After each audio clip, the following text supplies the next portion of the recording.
우리 이 시간 하나님의 말씀 같이 보시겠습니다. 하나님의 말씀은 구약 성경 출애굽기 7장 14절에서 25절까지 같이 보시겠습니다. 구약 성경 출애굽기 7장 14절에서 25절까지 같이 보시겠습니다. 우리 한 절 한 절 같이 교독하시겠습니다. 여호와께서 모세에게 이르시되 바로의 마음이 완강하여 백성 보내기를 거절하는도다.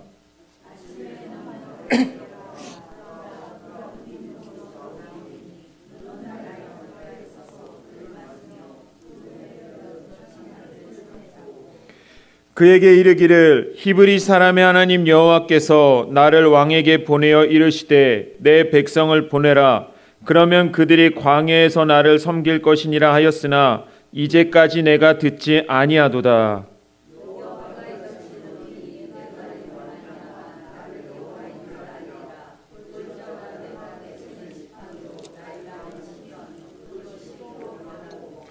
나일강에 고기가 죽고 그 물에서는 악취가 나리니 애굽 사람들이 그 강물 마시기를 싫어하리라 하라.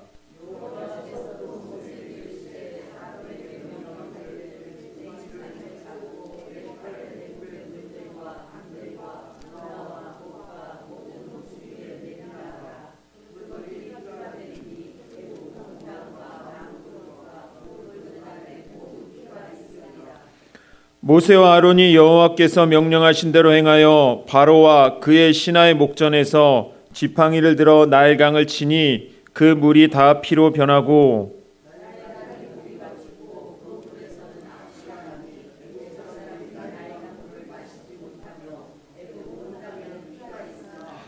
애굽 요술사들도 자기들의 요술로 그와 같이 행함으로 바로의 마음이 완악하여 그들의 말을 듣지 아니하니 여호와의 말씀과 같더라.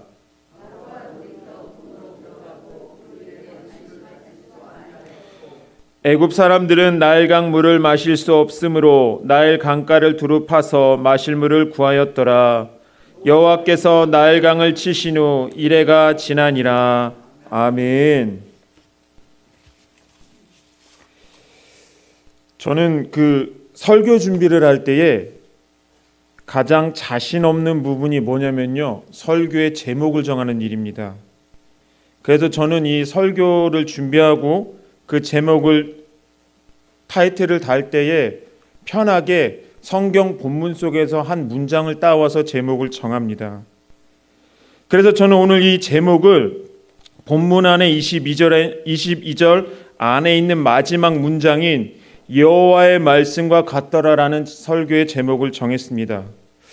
왜 제가 이 여호와의 말씀과 같더라라는 제목을 정했느냐 하냐면은 하나님께서 우리 인생 가운데 하시는 모든 일들을 바라볼 때에 우리가 바라봐야 될, 우리가 가지고 있어야 될 믿음의 내용 한 가지는 하나님께서 말씀하신 그대로 일을 하시고 그대로 이루어진다라는 그 믿음을 우리는 갖고 있어야 하기 때문입니다. 그래서 이 여호와의 말씀과 같더라라고는 이 한 문장이, 이 한 구절이 하나님께서 이 출애굽기 전체의 이스라엘 백성들을 통하여 일하시는 모습 속에서 이스라엘 백성들이 가져야 할 믿음의 관점이고, 또 우리가 우리의 인생을 바라볼 때에 하나님의 말씀과 같더라, 하나님의 말씀대로 되더라라고 하는 이 믿음의 관점을, 이 믿음의 시선을 우리는 모두 가지고 있어야 하기 때문입니다. 그래서 이런 취지를 가지고 오늘 설교를 준비해야겠다라고 생각을 하고 또 제목을 정하고 난 뒤에 또다시 이제 본문을 읽어 내려가기 시작을 했습니다. 그런데 이제 묵상을 하다가 든 생각이 있었는데, 이 제목을 만약에 이렇게 바꿔도 문제가 없다라고 생각했는데 그 제목이 무엇이냐면요, 아무도 그를 막을 수 없다라는 제목을 바꿔도 되겠다라는 생각을 했습니다. 이 아무도 그를 막을 수 없다라고 하는 이 그는 당연히 알고 계시겠지만 여호와 하나님이십니다. 그래서 이 말은 아무도, 이 세상 그 누구도 여호와 하나님을 막을 수 없다라는 이 의미가 여호와의 말씀과 같더라라는 이 말 안에 들어가 있다라고 생각을 합니다. 왜냐하면 하나님과 우리와의 존재 차이가 있는데 그게 뭐냐면요. 우리는 환경 안에 있는 사람들입니다. 우리의 삶은, 우리의 모든 것은 환경의 영향을 받습니다. 그런데 하나님께서는 환경 밖에 계시는 분이고 이 환경을 다스리시는 분입니다. 하나님께서는 이 환경이라고 하는 것을 하나님의 뜻대로 조정하시고 또 하나님의 뜻대로 이끄시고 때로는 바꾸시기도 하는 그런 분이시기 때문입니다. 이 말을 성경에서는 어떻게 이야기를 하냐면요. 이 다니엘서 4장 35절에 보게 되면 이렇게 말씀합니다. 우리 다 같이 한번 다니엘서 4장 35절 한번 읽어보겠습니다. 자, 시작. 땅의 모든 사람들을 없는 것 같이 여기시며 군대에게든지 땅의 사람에게든지 그는 자기 뜻대로 행하시나니 그의 손을 금하든지 혹시 이르기를 내가 무엇을 하느냐고 할 자가 아무도 없도다 라고 말씀합니다. 그러니까 저기 다니엘서 4장 35절이 우리에게 가르쳐주고 있는 것 한 가지는 하나님이 일을 하시겠다는데 하나님이 뭔가 나타내시겠다고 하는데 하나님의 하신 말씀을 성취하시고자 하는데 누군가가 어떤 존재가 나타나서 당신은 왜 그렇게 하십니까? 틀렸다라고 말할 수 있는 사람이 없고 그 하나님이 하시는 일을 막을 수 있는 그 존재가 이 세상 그 어디에도 없다는 뜻입니다. 그러나 우리 사람은 다릅니다. 하나님께서는 뭔가 일을 하시고자 할 때에 나 이거 할 거야 라고 하시면 이루어지는 겁니다.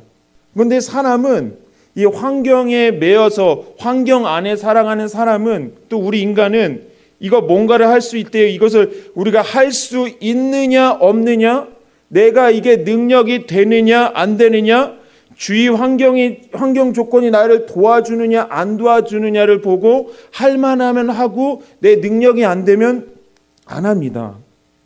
하나님과 우리의 차이는 바로 여기에 있다라고 하는 것입니다. 그래서 민수기 11장 23절에서도 하도 하나님을 안 믿으니까 이 하나님께서 이스라엘 백성들에게 뭐라고 말씀하시느냐면요. 민수기 11장 23절 같이 한번 읽어보도록 하겠습니다. 시작. 여호와께서 모세에게 이르시되 여호와의 손이 짧으냐 내가 이제 내 말이 내게 응하는 여부를 보리라. 아멘. 이스라엘 백성들이 하도 말을 안 듣고 이게 불신앙적인 모습을 보이니까 여호와의 손은 결코 짧지 않다. 그러니까 내 말이 내가 너희들에게 했던 그 약속이 이루어지는지 한번 지켜봐라 라고 이렇게 말씀을 하시는 것입니다. 그래서 사랑하는 우리 모든 문정제일교회 성도 여러분, 하나님이 하신 말씀은 반드시 이루어집니다. 왜냐하면 우리의 하나님은 전능하신 분이시기 때문입니다. 하나님께서 선언하신 것은 1.1핵이라도 떨어지지 않습니다. 하나님께서 우리를 사랑하고자 하신다면 사랑받는 겁니다. 우리는 하나님께서 내가 너를 택하였다라고 말씀하셨다면 우리는 택함 받은 사람들입니다. 그러니까 아까 그 다니엘서 4장 35절의 말씀처럼 하나님이 우리를 택하셨는데 그 어떤 존재가 나타나서 당신은 실수했습니다, 당신은 잘못됐습니다라고 말을 한다든지 하나님이 우리를 택하는데 그것을 택함받지 못하게 막을 수 있는 그 어떤 것들은 이 세상에서 없다는 겁니다. 그래서 하나님이 우리에게 약속하셨다면, 우리가 일생을 살아가면서 받은 은혜의 말씀이 있다면, 내가 하나님께로 받은 말씀이 있다면 그 말씀은 우리 인생 가운데 그대로 이루어집니다.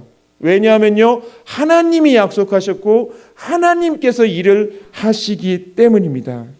그래서 이 세상 모든 일들 중에 하나님의 손을 떠난 것은 하나도 없습니다.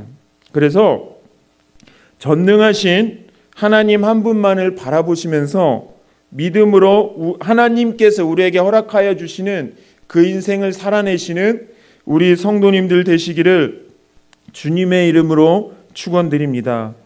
이제 오늘 우리가 이 시간에 읽었던 이 본문부터 우리가 너무나도 잘 알고 있는 이제 10가지 재앙 기사가 시작이 되는데, 이 출애굽기 7장부터 12장까지 걸쳐서 진행되는 이 10가지 재앙의 이야기를 저는 제목을 좀 바꿔서 하나님의 도장 깨기라는 제목을 붙여봤습니다.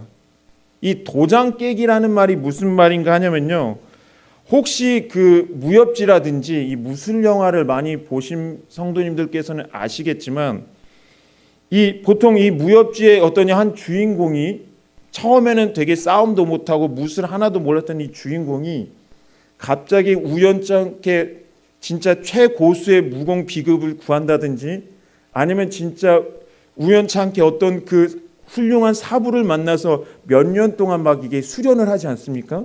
수련을 하고 강해지고 나서 이제 하산을 해서 이제 각 도장을 찾아가서 자기가 얼마나 강해졌는지 각 도장을 깨뜨려 가면서 자신의 강함을 증명하는 것이 바로 도장 깨기입니다. 아마 이것은 어떤 정식 용어는 아니고요, 그냥 어떤 무협지 소설에서 나오는 이야기이기 때문에 그렇게 우리가 뭐 눈여겨봐야 될 단어는 아니지만, 제가 이것을 하나님의 도장 깨기라고 정한 이유는 이 하나님께서 이제 피의 재앙부터 시작해서 장자의 죽음에 이르기까지 하나님께서는 애굽 안에 있는 이 우상들을 하나하나를 다 깨시는 부분이 바로 이 10가지 재앙입니다. 우리가 알고 있는 이 10가지 재앙은 애굽에서 섬기는 우상들과 관련이 있습니다. 그 중에 이 첫 번째 재앙이 바로 피 재앙입니다. 이 피 재앙의 내용을 우리 성도님들께서는 너무나도 잘 알고 계실 것입니다. 이 애굽의 젖줄인 나일강을 피로 물들이는 재앙입니다. 그래서 이 성경에 기록된, 오늘 이 본문에 기록된 이 피 재앙에 대한 내용들은 우리 모든 성도님들께서 다 알고 계시기 때문에 굳이 내용을 언급을 안 해도 다 알고 계시리라 믿습니다. 그래서 알고 계시리라 믿고, 오늘 본문 속에서는 저는 이제 주목해 봐야 할 2가지만 한번 다뤄보도록 하겠습니다. 이 첫 번째는 이 애굽 안에서의 이 나일강의 위치입니다. 이 애굽에서의 나일강은 이 애굽 사람들의 생명줄입니다. 이 애굽이라는 나라, 현재 이 이집트라는 나라는 전국이 국토의 약 95% 이상이 사막으로 이루어진 나라입니다. 즉 사람이 살기 힘든 곳이라는 뜻입니다. 대부분이 쓸모없는 땅입니다. 그런데 이 애굽 땅에 애굽 상하를 관통하여 이 나일강이 흐르게 되는데, 이 전 국민의 약 97%의 사람들이 이 나일강 주위에서 삶을 꾸려 나가고 있습니다. 이 생명을 유지하는 데 이 물이라고 하는 것이 얼마나 중요한지는 우리 성도님들께서 너무나도 잘 알고 계실 것입니다. 그래서 이 애굽에게 나일강은 생명줄입니다. 이 모든 생명들이 이 나일강 덕분에 살아갑니다. 이 나라가 유지되고 삶을 이어가는 데 필요한 모든 것을 나일강으로부터 공급을 받습니다. 그래서 이 애굽 사람들에게는 이 나일강은 신과 같은 존재로 여겨졌습니다. 그래서 이 성경에서는 이 물의 이미지를 가지고 성령을 이 물의 이미지를 가지고 와서 이 물이 흐르는 곳마다 모든 생명들이 다 살아나는 이 이미지를 가지고 성령의 역사를 설명하는 부분도 많이 있습니다. 이 본문으로 돌아와서 이 자연, 이런 부분들 때문에 이 자연의 영향을 받고 살면서, 그래서 이 자연이 곧 하나님이시고 신이라고 생각했던 당시 사람들의 생각에 따라서 이 나일강은 이 애굽 사람들에게는 신적인 존재였고 예배의 대상이었습니다. 그런 애굽 사람들에게, 그런 문화에 젖어서 살던 이 이스라엘 사람들에게 그 나일강을 뛰어넘어 이 나일강을 주관하던 하나님이 계신다라고 하는 것을 이 피 재앙을 통하여 하나님께서는 알려주셨습니다. 주시려고 하신 것입니다. 이 애굽 사람들에게는 이 눈에 보이는 나일강이 전부였을 것입니다. 이 나일강을 통하여 인생에 사랑하는 모든 것들을 공급받고 있었기 때문입니다. 내 인생에 내 눈에 보이는 그 전부라고 생각했던 것들 그 뒤에 이 모든 것들을 다스리시고 이 모든 것들을 주관하시는 하나님이 계신다는 것을 애굽 사람들은 몰랐고, 또 오랜 기간 동안 이 이스라엘 사람들은 노예 생활을 하고 있었기 때문에 그들에게 참된 생명의 공급자는, 참된 은혜의 공급자는 하나님이시다라고 하는 것을 하나님께서는 이 이스라엘 백성들에게, 이 본문을 읽고 있는 우리들에게 알려주신 것입니다. 우리도 한번 생각해 보면 이 애굽 사람들에게 하나님과 같이 여겨졌던, 이 신적인 존재로 여겨졌던 이 나일강과 같은 것들이 우리 인생에도 얼마든지 있다는 것입니다. 이 말은 무슨 뜻이냐면은 우리가 인생에 이 땅에서 살아가는 데 있어서 가장 필요한 게 뭘까요? 돈 아니겠습니까? 이 돈이라고 하는 것은 참 우리가 살아가는 데 있어서 필요하지만 이 돈이 하나님의 자리를 채워줬을 때 그것이 바로 우상이 된다는 것입니다. 돈이 나쁜 것은 아닙니다. 돈이 있어야 밥을 사 먹고, 돈이 있어야 일을 하고, 돈이 있어야 선교사님들의 지원을 하는 우리가 할 수 있는 일들이 참 많습니다. 그러나 이 돈이 전부가 아니라 이 돈을 뒤에서 이 모든 것을 역사하시는 하나님이 이 모든 것을 공급해 주신다라고 하는 그 믿음 안에서 우리가 이런 것을 누릴 때에 이것을 통하여서 하나님의 은혜를 생각하지만, 만약에 이 뒤에 계시는 하나님을 우리가 바라보지 못한다면, 이 모든 것을 주관하시는 역사하시는 하나님에 대한 우리의 믿음이 없다면 하나님이 안 계신 자리는 돈이 차지할 수밖에 없습니다. 즉 이스라엘 백성들에게도 나일강은 바로 그런 것이었습니다. 이 나일강은 뭐 사단이 만들었습니까? 하나님이 만드신 피조세계 아니겠습니까? 이 애굽 지역에 살도록 하신 그 사람들에게 일반 은혜 차원에서 먹고 살 수 있도록 하나님께서 공급해 주신 것이 나일강인데, 하나님을 잃어버리고 사니까 이 나일강이 전부다라고, 내 인생이 전부다, 내 생명의 근원이다라고 생각했던 것이 바로 애굽 사람이었고 오랜 기간 동안 노예 생활했던 이스라엘 백성들이었다는 겁니다. 그래서 이 피재앙을 통해서 이 애굽 사람들이 깨달아야 될 것 한 가지는, 이 나일강이 우리 인생의 전부가 아니라 이 나일강, 이 모든 자연 현상을 주관하시고 다스리시는 그 절대적인 하나님이라고 하는 그 여호와께서 그 가운데 이 나라를 통치하고 계신다라고 하는 그 믿음을 하나님께서는 애굽 사람들에게, 이스라엘 백성들에게 심어 주시려고 하시는 것입니다.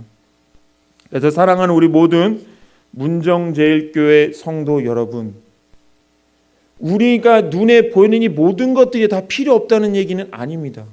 무조건 다 포기하고 영적으로 저 기도원에 들어가서 무조건 기도만 하고 일어나는 게 아니라 우리는 돈도 벌어야 됩니다. 일을 해야 됩니다. 우리가 이 땅에서 사람으로서, 이 땅에서 이 대한민국의 국민으로서 해야 될 일들이 있습니다. 각자가 처한 환경이 있고 각자가 가진 직업을 가지고 우리는 삶을 살아내야 됩니다.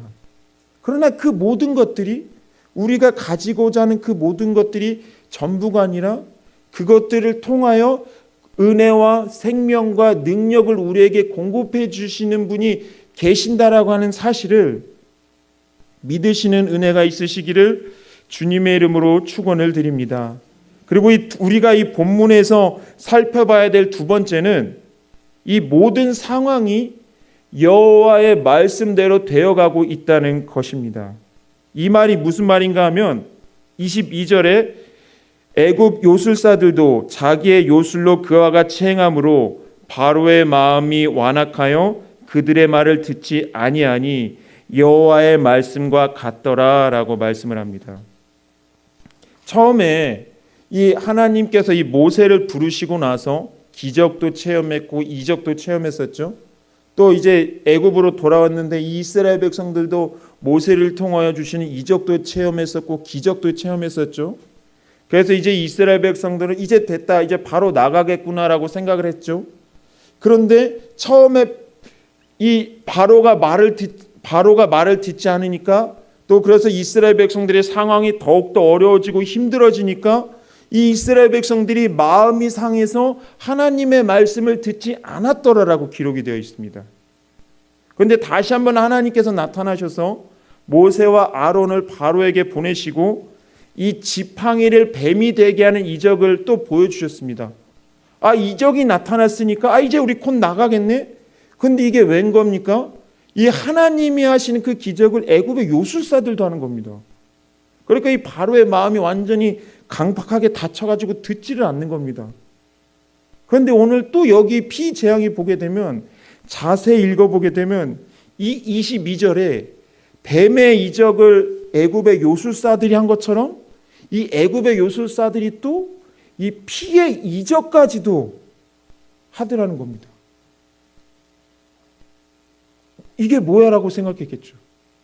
그러니까 이 바로왕이 여기까지 말을 되게 안 듣는 건 당연합니다. 우리도 하는 건데 하나님의 능력이, 여호와 하나님의 능력이 그렇게 커 보이지 않는다는 겁니다. 그래서 계속 이 바로왕은 나 너네 안 보낼 거야라고 계속 이렇게 완강하게 버티고 있는 거죠. 왜? 여호와 하나님하고 싸울 만하다고 생각하니까요. 그런데 이 22절의 한마디가 이런 이 이스라엘 백성들의 입장에서는 애가 타고 빨리 나가야 되고 이 고난과 고통을 끝내야 되는 이 상황이 계속 해결이 안 되고 계속 고착 상태처럼 이렇게 가는데, 오늘 이 본문 이 22절에서는 뭐라고 이야기를 하냐면은 이 모든 상황이 여호와의 말씀과 같더라라고 말씀하셨다는 겁니다. 그러니까 우리가 보기에는, 우리가 우리의 인생을 바라보기에는 믿음으로 행동하고 믿음으로 살았을 때 우리가 예상하는 결과가 있을 텐데, 그렇지 않았을 때, 그렇게 안 됐을 때, 이런 모든 상황까지도 하나님의 말씀대로, 하나님의 뜻대로, 하나님이 다스리는 대로 되어가고 있다라고 오늘 이 성경이 우리에게 말씀하고 있는 것입니다. 이 바로왕의 입장에서는요, 이 여호와 하나님이 얼마나 능력이 없어 보였겠습니까? 노예들의 하나님이었겠죠. 이 나라를 강하게 만든 이 태양신과 같은 강한 존재라고 생각을 안 한 거죠. 그러니까 계속 하나님 앞에 덤비는 거죠. 그런데 이런 모든 상황들이 이 바로의 말을 듣지 않음이 하나님의 뜻대로 되어가고 있다라는 것입니다. 그런데 이 성경에 보게 되면 이 이스라엘 백성, 이 장자의 죽음에 이르러서야 이 이스라엘 백성들이 출애굽을 하게 되는데, 저번에도 한번 말씀드린 적이 있지만 이 10가지 재앙이 하나님이 하다가 안 돼서 이런 능력까지 하니까 그때서야 겨우 나간 것이 아니라 이 모든 것 하나하나가 하나님의 계획하심, 하나님의 다스리심, 하나님의 섭리 가운데 있었다라고 말하는데, 그 이유가 이 10가지 재앙, 아까 제가 도장 깨기를 말씀드리지 않았습니까? 이 이스라엘 백성들이 가지고 있던 400년 동안 노예 생활하면서 이 애굽의 세상 문화에 젖어 살고 있던 이 모든 우상에 대한 생각들, 그리고 애굽 자체가 가지고 있던 우상에 대한 이 모든 것들을 하나님께서는 다 깨뜨리심으로 여호와가 하나님이심을 알게 하시기 위하여 이런 모든 일을 겪으셨다라는, 이 모든 일을 하나님께서는 계획하셨다라고 하는 것입니다. 우리는 구원받으면 된다라고 생각합니다. 그런데 그것도 중요하지만 우리는 우리가 믿는 하나님이 어떤 분이신지를 알아야 합니다. 나는 구원받았으니까, 나는 이제 끝났으니까 라고 하는 것이 아니라, 우리가 이 구원받고 난 뒤에 인생이 끝난 것이 아니라 이 구원받은 인생으로서 그 삶이 또 새롭게 시작되지 않았습니까? 그러니까 우리가 이 구원받은 성도로서의 삶이 시작되는 그 시점에서 우리와 동행하시는 하나님이 어떤 분이신지를 성경을 통하여 말씀을 통하여 알아감에 따라 우리의 믿음과 신앙이 점점 더 자라간다라고 하는 것입니다. 그래서 사랑하는 우리 모든 문정제일교회 성도 여러분, 우리가 믿는 하나님을 알아가시기를 힘쓰시는 은혜가 있으시기를 주님의 이름으로 축원을 드립니다. 그런데 저는 이 10가지 재앙을 읽으면서 한 가지 의문이 생겼는데요. 그러니까 이 10가지 재앙이 애굽 전국에 임했다라고 이야기를 하고 있는데, 문제는 이 이스라엘 백성들도 애굽 안에 있었다는 겁니다. 그렇다면 우리는 이렇게 생각할 수 있습니다. 이 10가지의 재앙이 그렇다면 이스라엘 백성들도 이 재앙을 겪었어야 됐는가라는 질문을 할 수가 있는 겁니다. 왜냐하면 애굽 전국에 이 재앙이 내려졌다라고 말씀하고 있기 때문이죠. 그렇다면 우리는 또 이렇게 생각할 수 있습니다. 하나님은 자신의 영광을 나타내는 데만 관심이 있었지, 이 애굽 안에 있는 이스라엘 백성들이 재앙을 당하든지 당하지 않든지 상관 안 하시는 분이 아니냐라고 생각할 수도 있겠죠. 이 각 재앙마다 애굽 온 땅에라는 말이 계속 반복적으로 들어가 있기 때문입니다. 그런데 우리가 이 하나님께서 이 10가지 재앙을 하시면서 그렇다면 그 이스라엘 백성들은 어떤 상황 가운데 있었는가라는 부분에 대하여 우리가 한 가지 힌트를 얻을 수 있는 구절이 어디에 있냐면은 출애굽기 9장 26절에 있는데, 이 9장 26절이 이렇게 말씀합니다. 이스라엘 자손들이 있는 그곳 고센 땅에는 우박이 없었더라라고 말합니다. 다시요. 이스라엘 자손들이 있는 그곳 고센 땅에는 우박이 없었더라라고 말합니다. 그러니까 애굽 전국에 우박을 하시는데 하나님이 택한 백성들이 있는 그곳에는 우박을 내리지 않으셨다는 겁니다. 그러니까 하나님께서 10가지 이 피부터 시작해서 이 장자의 죽음에 이르기까지 이 모든 재앙을 하시면서 하나님의 영광을 나타내시면서 하나님의 하나님됨을 나타내시면서 하나님께서 당신의 택한 백성들을 당신의 팔로 안고 보호하고 계셨다는 뜻입니다. 그러니까 이 이스라엘 백성들의 입장에서는 하나님의 보호 안에 있으면서 이 애굽 땅에 또 우리 가운데 하나님의 영광이 어떻게 나타나는지를 보면 되는 거였습니다. 이 하나님께서도 이 눈앞에 보여지는 이 상황 속에서 하나님의 택한 백성들은 하나님의 보호 안에 있으니, 하나님의 품 안에 있으니 그분 안에서 하나님의 뜻이, 하나님의 일이 어떻게 이루어져 가는지를 보라고 하신 것입니다. 그래서 사랑하는 우리 모든 문정제일교회 성도 여러분, 우리는 택한 백성들은 이 하나님께서 이스라엘 백성들을 구별하여 이 10가지 재앙에서 면하게 하셨던 것처럼 우리도 이 애굽이라는 이 나라의 이 심판 가운데 면항받은 것처럼 언젠가는 하나님께서 이 땅을 향하여 하실 심판 가운데 우리는 면제를 받은 사람입니다. 예수의 이름으로 우리는 면제를 받은 사람입니다. 그래서 우리는 이 땅에서 믿음으로서 살아가면서 우리 인생을 향하여, 이 나라를 향하여, 이 열방을 향하여 하나님이 어떻게 일을 하시면서 가시는지, 그리고 하나님께서 내게 하신 약속을 어떻게 이루어 가시는지 한번 기대하는 마음으로 이 이스라엘 백성들처럼 바라보시고 또 소망하시는 마음으로 살아내시는 우리 성도님들 되시기를 주님의 이름으로 축원을 드립니다. 우리 말씀의 결론을 맺도록 하겠습니다. 저번 시간에 우리가 이 믿음의 안경을 쓰자는 말을 한 적이 잠깐 있었습니다. 왜냐하면 우리가 이 믿음의 안경이라는 것을 쓰게 되면 하나님이 하시는 일이 보이기 때문에 우리는 믿음의 안경을 쓰자라는 이야기를 한 적이 있었습니다. 그런데 우리에게 이 믿음의 안경이라는 것을 벗어버리면 하나님이 하시는 일이 보이지 않기 때문에 우리 마음과 우리 삶은 세상을 향해 나아갈 수밖에 없습니다.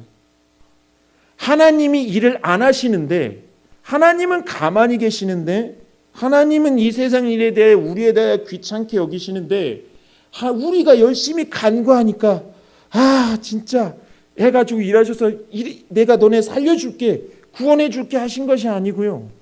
하나님께서 먼저 우리를 위하여 구원 계획을 세우시고, 하나님께서 먼저 이 가나안 땅으로 입성할 것을 다 계획하시고, 하나님께서 먼저 우리에게 영생을 계획하시고, 우리에게 필요한 것들을 주시고자 약속을 이미 다 하셨고, 그 준비를 하신 일을 안에 주님께서 우리를 이끌어 들어 오신 겁니다. 그러니까 우리가 보통 우리가 기도할 때에 뭐 주세요, 뭐 주세요, 뭐 이루어 주세요라고 하지만, 우리가 정말 해야 될 기도 물론 모든 기도가 다 중요하지만 우리가 가장 먼저 해야 될 기도는, 하나님, 제가 하나님을 믿게 해주세요. 입술만의 고백이 아니라 하나님을 믿게 해주세요 라는 이 기도가 우리에게 필요할 줄 압니다. 이 이스라엘 백성들은 마음이 상하고 삐져가지고 하나님, 모세를 통하여 하는 하나님의 말씀을 토라져 이렇게 말을 안 듣고 있었지만, 그때에도 하나님은 이미 그 팔로 안으시고 깨닫고 돌아오라고 제안을 하고 계셨던 거거든요. 그래서 사랑하는 우리 모든 문정제일교회 성도 여러분, 하나님은 지금도 여전히 우리 인생 가운데 일하시는 분이십니다. 하나님, 우리가 기도하니까 하나님이 일하시는 게 아니고요, 하나님은 원래 일하고 계셨고 우리가 믿음이 없어서 그걸 못 보는 겁니다. 우리가 믿음이 있든지 없든지 하나님은 일하시는 분입니다. 근데 우리가 구해야 될 것은 믿음을 구해야 됩니다. 하나님이 일하신 것을 보게 하옵소서. 하나님이 내게 약속하신 것이 이루어질 거라는 것을 믿게 하옵소서. 이미 약속은 우리에게 주어졌으니까요. 이미 하나님께서는 이 땅에서 믿음으로서 살아가는 모든 성도들 가운데, 백성들 가운데 필요한 모든 것들을 채워주시겠다라고 이미 약속을 다 하셨거든요. 그런데 그 약속이 믿어지게 해달라고 우리는 간구해야 될 줄 압니다. 그래서 우리 모두가 하나님 한 분 바라보며 하나님만을 의지하며 하나님께서 모든 것을 확정하셨다라고 하는 그 믿음을 가지고 우리의 인생을 살아가시는 우리 모든 복된 성도님들 되시기를 주님의 이름으로 축원을 드립니다. 우리 이 시간 같이 찬양하시면서